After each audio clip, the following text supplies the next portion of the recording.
You are watching All India Transport TV.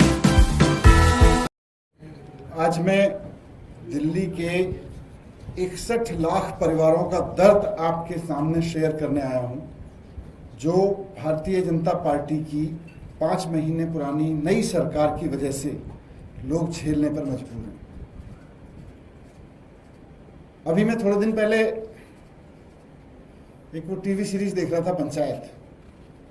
उसमें साम दाम दंड भेद झूठ बोल के साजिशें करके लोगों को बदनाम करके फुलेरा की नई पंचायत बनती है।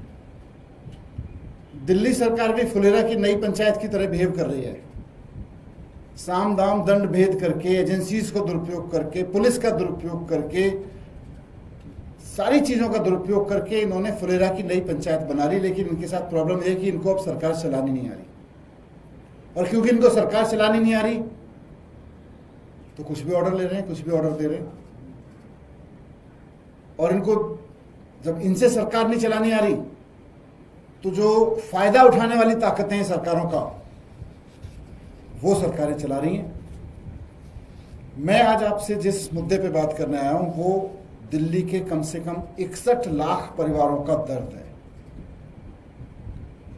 हम सब जानते हैं पिछले कुछ दिनों से कि 1 जुलाई से दिल्ली की सरकार ने, फुलेरा की नई पंचायत ने दिल्ली के लोगों के लिए उनकी गाड़ियां चलाना मुश्किल कर दिया है, उनकी मोटरसाइकिल चलाना मुश्किल कर दिया है।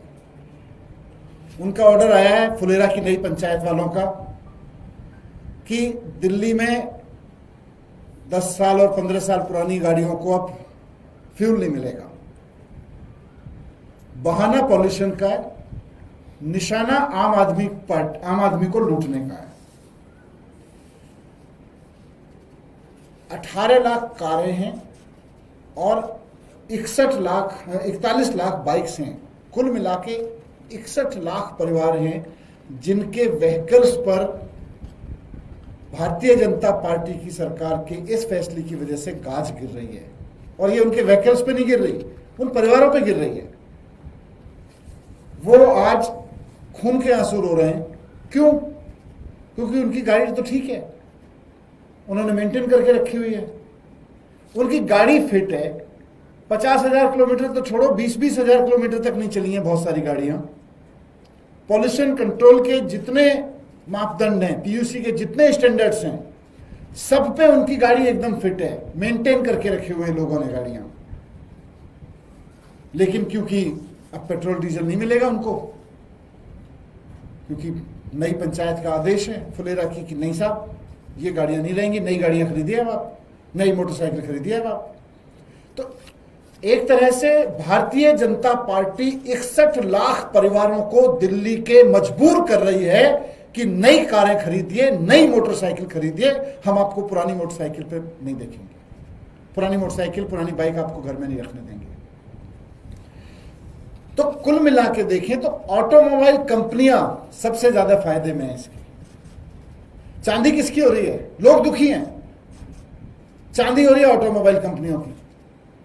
मौज आ रही है, बड़े बड़े सपने दिख रहे हैं ऑटोमोबाइल कंपनियों को, क्योंकि जब आप मजबूर कर देंगे लोगों को तो 18 लाख परिवारों को नई कार खरीदनी पड़ेगी, 41 लाख परिवारों को नई मोटरसाइकिल खरीदनी पड़ेगी, क्योंकि काम तो चलाना है दिल्ली में, रहना तो है दिल्ली में। तो पूरा का पूरा मिडिल क्लास दिल्ली का इस वक्त दुखी है इस बात से। और कौन लोग हैं ये जो इस भारतीय जनता पार्टी के इस फैसले से, इसकी चपेट में आ रहे हैं? मैं जानता हूं हम में से, आप में से बहुत सारे लोग हैं सैलरीड क्लास। एक आम सैलरी पाने वाला इंसान 4-5 साल अपनी सैलरी में से बचत करता है, तब जाके एक मोटरसाइकिल या एक कार लोन पे लेता है। 5 साल, 8 साल, 10 साल के लिए लोन पे लेता है। और भारतीय जनता पार्टी कह रही है अब आपको तेल नहीं मिलेगा। कोई आदमी दफ्तर, सैलरी वाला आदमी दफ्तर से घर जाता है, घर से दफ्तर आता है, अधिकतर बस में, मेट्रो में जाता आता है, लेकिन कभी कभी गाड़ी से भी आता जाता है। बच्चों को मार्केट ले जाने के लिए कार खरीद के रखता है, किसी पारिवारिक सामाजिक फंक्शन में जाने के लिए कार खरीद के रखता है। उसकी कार 10,000 किलोमीटर भी नहीं चली होगी, अभी लोन भी नहीं उतरा होगा उसकी गाड़ी का, लेकिन भारतीय जनता पार्टी कह रही है अब नई कार खरीदो, अगर कार रखनी है तो नई कार खरीदो। सीनियर सिटीजन्स हैं, आप सोच के देखिए कि सीनियर सिटीजन्स अपने पास गाड़ियां रखते हैं और वो बहुत कभी कभार चलती हैं, लेकिन और अब सीनियर सिटीजन कहां से नई कार खरीदेंगे, क्योंकि सरकार तो कह रही है अब नई कार खरीदो। अगर सीनियर सिटीजन्स को अगर कार रखनी है तो नई कार खरीदो, हम आपको पुरानी कार पे नहीं रखने देंगे। तो सैलरीड क्लास जो बड़ी मुश्किल से बचत करा करा के अपने लोन लेता है और फिर किस्तें चुकाता है, उसको भारतीय जनता पार्टी कह रही है नई कार खरीदनी पड़ेगी आपको। सीनियर सिटीजन इस उम्र में रिटायरमेंट के बाद कहां से नई कार खरीदेंगे। मैं कल मंडावली गांव में एक फंक्शन में था, सोशल फंक्शन था कोई, वहां पे बुजुर्गों के बीच यही चर्चा चल रही थी कि भाई हम तो दिन में हफ्ते में 2-4 दिन गाड़ी बाहर निकालते हैं 15 किलोमीटर 10 किलोमीटर चलाने के लिए, हमारी कार तो अभी 10,000 किलोमीटर नहीं चली है, फिट गाड़ी है, कैसे बदल दें यार, कैसे नई कार ले ले, कहां से ले आऊं, मैं सीनियर सिटीजन हूं। वो बुजुर्ग आदमी मुझसे पूछे थे रिटायर हो गया, अब मैं किससे पैसे मांगू, मुझे लोन भी नहीं मिलेगा, मैं नई कार कहां से लाऊं। तो ये वो बुजुर्ग आदमी मुझसे पूछे थे रिटायर हो गया, अब मैं किससे पैसे मांगू, मुझे लोन भी नहीं मिलेगा, मैं नई कार कहां से लाऊं। तो ये और बहुत सारे वर्ग ऐसा है जो सेकंड हैंड गाड़ी खरीदता है। सैलरीड क्लास में छोटी दुकान वाला आदमी है, छोटी कमाई है उसकी, वो सोचता है थोड़े से पैसे बचा लेते हैं, थोड़ा सा कहीं कहीं से पैसे बचा लेते हैं, 5-6 साल पुरानी एक सेकंड हैंड कार खरीद लेंगे। किसी ने पैसे बचा बचा के 6 साल पुरानी एक 4-5 साल पुरानी कार खरीदी। अब भारतीय जनता पार्टी की सरकार कह रही है भाई 5 साल पहले आपने कार खरीदी थी, अब बेच दो, दूसरी खरीदो, नहीं खरीदो, अब नहीं खरीद चलने देंगे इसको, अब दिल्ली में नहीं चलेगी। तो जो मिडिल क्लास, और देखिए सबसे बड़ी चीज क्या है, कार और बाइक ये कोई ऐसी चीज नहीं है कि किसी रेस्टोरेंट में जाके आप खाना खा रहे हो, आज इसमें खा लिया कल को किसी और में खा लिया। शर्ट नहीं है, कपड़े नहीं है कि चलो ठीक है 6 महीने पहन के बदल लिए। कार आज भी हिंदुस्तान के आम आदमी के परिवार में जीवन का एक सपना है कि जीवन में एक कार खरीदनी है। जिस तरह आदमी घर बनाने का सपना देखता है कि मैं अपने पूरे जीवन में एक घर बना लूं, वैसे ही आज भी आम आदमी के मिडिल क्लास का, हिंदुस्तान के मिडिल क्लास के आम आदमी का सपना होता है कि जीवन में एक घर बना लें, एक गाड़ी खरीद लें, एक अपने बच्चों को पढ़ा लें, उनको आगे सेटल कर दें। यही सपने होते हैं। पूरी जिंदगी में एक कार खरीदने का सपना देखता है आदमी, और भारतीय जनता पार्टी कह रही है अब एक कार से नहीं चलेगा, आपको स्क्रैप करो, आपकी पुरानी कार हो गई, आप हटाओ, आपको नई कार खरीदनी पड़ेगी।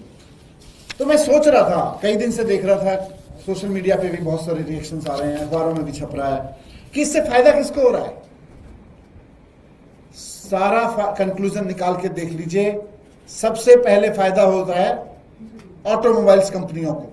नंबर 1, 61 लाख गाड़ियां नई खरीदने के लिए बाध्य कर रही है भारतीय जनता पार्टी दिल्ली के लोगों को, ऑटोमोबाइल कंपनियों को फायदा पहुंचाने के लिए। नंबर 1।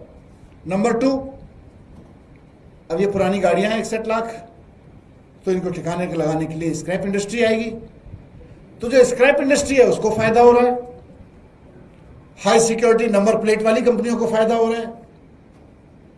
और नंबर 4, ओला उबेर, उनकी मौज है। और देखिए ये कोइंसिडेंस नहीं है, आप खुद जोड़ के देख सकते हैं कि 1 जुलाई से पॉल्यूशन रोकने के नाम पर पुरानी गाड़ियों को तेल देना बंद किया, फ्यूल देना बंद किया, और 1 जुलाई से ही भारत सरकार की ट्रांसपोर्ट मिनिस्ट्री ऑर्डर निकालती है कि ओला और उबेर को सर्ज प्राइस में 2 गुना वसूलने की इजाजत है। मतलब पीक आवर्स में पहले 1.5 गुना की लिमिट थी। मतलब यह है कि जिन लोगों की गाड़ियां रुकेंगी उनको ओला उबेर और ज्यादा लूट ले, पीक आवर्स में 2 गुना तक नॉर्मल प्राइस से ले सकती है। तो ओला उबेर जैसी कंपनियों की, एग्रीगेटर कंपनियों की ऐश है, स्क्रैप कंपनियों की ऐश है, नंबर प्लेट वालों की ऐश है, और सबसे ज्यादा ऑटोमोबाइल सेक्टर पे नई गाड़ियां बिकेंगी, नई गाड़ियों की ऐश है। भारतीय जनता पार्टी इस ऐश से कहीं ना कहीं कुछ फायदा उठाएगी, और रोएगा कौन, दुखी कौन होगा? दिल्ली का आम आदमी। तो मैं दिल्ली की इस सरकार से जो 5 महीने पुरानी है रिक्वेस्ट करता हूं दिल्ली के लोगों की तरफ से कि आपकी सरकार बनाई है लोगों ने, आप उन्हें इस तरह से खून के आंसू मत रुलाइए। कभी प्राइवेट स्कूलों के साथ में गले में बाहें डाल के आप उनकी फीस बढ़वा देते हैं, कभी आप उनके ऑटोमोबाइल कंपनियों के गले में बाहें डाल के आप उनको नई कार खरीदने के लिए तुगलकी फरमान जारी करते हैं। इस ऑर्डर को वापस लिया जाए। मैं दिल्ली की जनता की तरफ से भारतीय जनता पार्टी से मांग करता हूं कि ये जो तेल ना देने वाला ऑर्डर है इसको वापस लिया जाए। बहुत सारे लोगों की गाड़ियां फिट हैं और बहुत सारे लोगों की गाड़ियां अभी 2-2, 4-4 साल में भी ज्यादा पॉल्यूशन फैलाने वाली बन गई हैं। पॉल्यूशन रोकने के लिए जो पॉल्यूशन रोकने वाले तरीके हैं वो अपनाइए। ये नई गाड़ियां खरीदवाने वाले तरीके ठीक नहीं है, ये लोगों को लूटने वाले तरीके हैं। धन्यवाद। सर, तर्क है सरकार का कि एनजीटी सुप्रीम कोर्ट का आदेश रहा है, यही कार्रवाई की जा रही है। मतलब ये जब मैं सुनता हूं ये तर्क भी मैं बीजेपी के एक मिनिस्टर से सुन रहा था, मुझे हंसी आती है कि ये भारतीय जनता पार्टी वाले हैं, ये किसी कोर्ट के आदेश को मानते हैं कभी? कोर्ट कहीं आदेश देता है तो ये रातों रात ऑर्डिनेंस ले आते हैं। हमने दिल्ली में ही देखा है, देश के सुप्रीम कोर्ट की कॉन्स्टिट्यूशन बेंच के आदेश पर केवल और केवल अरविंद केजरीवाल के अधिकार रोकने के लिए जो भारतीय जनता पार्टी रातों रात ऑर्डिनेंस ला सकती है सुप्रीम कोर्ट की सुप्रीम बेंच के ऑर्डर के खिलाफ, वो दिल्ली के 61 लाख परिवारों की राहत के लिए कुछ नहीं कर सकती है।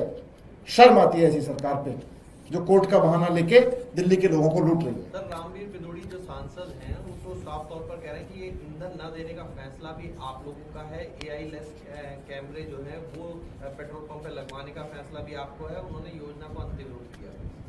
झूठ क्यों बोल रहे हैं? फैसला लागू किसने किया? वापस कर दो अगर हमने लिया था तो। पहली बात तो झूठ बोल रहे हैं। भारतीय झूठा पार्टी इसी के लिए तो इनका नाम है, कुछ भी झूठ बोल देंगे वो चल जाएगा। दिल्ली में डबल मर्डर हुआ है, लाजपत नगर में एक महिला और उसकी बेटी की हत्या हुई है। इनको भारतीय जनता पार्टी वालों को लॉ एंड ऑर्डर ठीक करना था, पुलिस ठीक करनी थी, पॉल्यूशन ठीक करना था, उसके लिए धूल इतनी उड़ती है दिल्ली में, उसको रोकना था। उसकी जगह लोगों को गाड़ियां पे लेके बैठ गए कि नई गाड़ियां खरीदो, नई गाड़ियां खरीदो, नई गाड़ियां खरीदो। ऑटोमोबाइल कंपनियों के हाथों लोगों को लुटवाने बैठ गए, अपराधियों के हाथों लोगों को मरवाने के लिए बैठे हुए हैं। हमसे जुड़े रहने के लिए हमारे YouTube चैनल को सब्सक्राइब करें और नई वीडियो की नोटिफिकेशन के लिए बेल आइकन को दबाएं। अगर आप ये वीडियो Facebook पर देख रहे हैं तो लाइक जरूर करें और ज्यादा से ज्यादा शेयर करें।